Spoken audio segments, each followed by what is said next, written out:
New summary reading for week 7th to 13th June. The following essay is written by Valerie Shang and is serving as a summary for article titled The Road Ahead as Singapore Adapts to Living with COVID-19, taken from the transcript of a national broadcast by National Development Minister and Second Finance Minister Lawrence Wong, published in Straits Times, dated 10th June 2020. Sentences are taken out from the original news article as references to this essay.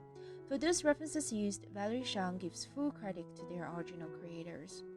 On 9th June 2020, Singapore National Development Minister and Second Finance Minister Lawrence Wong had made his speech to fellow Singaporeans. He proclaimed that it has been a tough fight against formidable and invisible enemy, COVID-19. Singapore chose to face it head-on and our life will change because of it. We may need to mentally prepare ourselves to live with the virus for the rest of the year or perhaps next few years until a vaccine is found. He pointed out that Singapore is reopening its economy progressively because the government needs to prioritize both lives and livelihoods of all Singaporeans.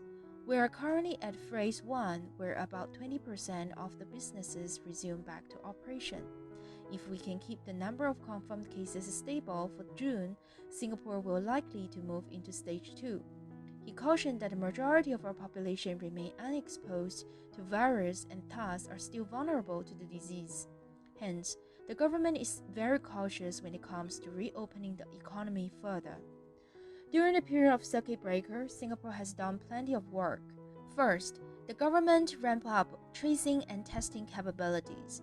In early April, Singapore was doing about 2,000 tests a day. Now we are able to conduct about 13,000 tests a day. And now Singapore is on track to reach 40,000 tests a day in the coming months. This expansion in testing capacity is critical because it means Singapore can now test high-risk groups more extensively. Secondly, the government had adopted different detecting strategies. For example, extracting wastewater from manholes to test for viral fragments, which provide additional indicator to tell the government if there is any infected people among a specific group. In addition, Singapore government has also adopted serology tests, which has helped to identify those who were previously infected but may have recovered and have developed antibodies in response that can help them fight the virus. In a longer term, the most important solution would be the vaccine. Minister mentioned which is now a global effort, as many countries in the world are working on it, including Singapore. Singapore has strong pharmaceutical industry and research ability in biomedical science. He promised that once the vaccine becomes available, Singapore government will make sure that every Singaporean who needs it gets it, and at an affordable price. However, vaccine development is an uphill battle. There is no guarantee that the drugs currently undergoing clinical trials will be effective, and it takes a long time for any vaccine to be ready and available for mass distribution. Hence, we have to be realistic and gird ourselves for a more challenging time. As COVID-19 has impacted the businesses and lives, our life and work style are changed. Majority of us are moving towards more flexible working arrangements. Minister urged that our future urban plans need to keep up with these new demands.